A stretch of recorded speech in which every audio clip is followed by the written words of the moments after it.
அடுத்ததாக இல்லை என்றால் டேராடூன், இப்படி சொல்லிக்கொண்டே போகலாம்.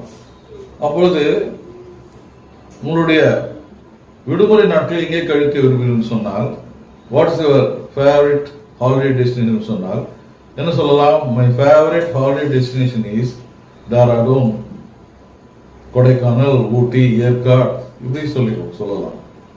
இப்போது அடுத்ததாக ஒரு சில கேள்வி பதிலை நாம் பார்க்க போகிறோம். அதாவது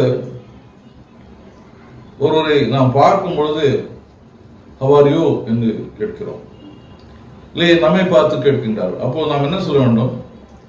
I am fine, thank you என்று சொல்ல வேண்டும். ஒரு சிலர் என்ன செய்வார் என்றால், how are you என்று கேட்கும்போது I am fine, thank you என்று சொல்லிவிட்டு you அப்படின்னு சொல்வார்கள். அப்படி யூ என்று சொல்வதை நாம் தவிர்க்கலாம். ஏனென்றால் அவள் கேட்டினால் நாம் பதில் சொல்கிறோம், அடுத்தது நாம் யூ என்று கேட்கும்போது ஒரு கடமையாக மாறிவிடுகின்றது. அதுக்கு பதிலாக ஐ எம் ஃபைன், தேங்க்யூ அதோடு நிறுத்திக் கொள்ளலாம், அதோடு ஐ எம் குட் என்று சொல்லுவாங்க. ஓகே, அடுத்ததாக நாம் ஒருவர் பார்க்கும்போது நாம் வந்தனம் செலுத்துகின்றோம், வணக்கம், நமஸ்காரம் என்றுதான் சொல்கின்றோம். ஒரு ஆங்கிலத்தில் ஒருவர் பார்க்கும்போது வந்தனங்கள் பல வகையாக இருக்கின்றன.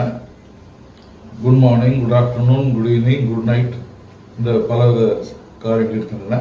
அதை குறித்து நாம் அடுத்த லெசனில் நாம் பார்ப்போம். நன்றி, வணக்கம். Thank you very much. Very kind of you for hearing this class. Thank you. Bye.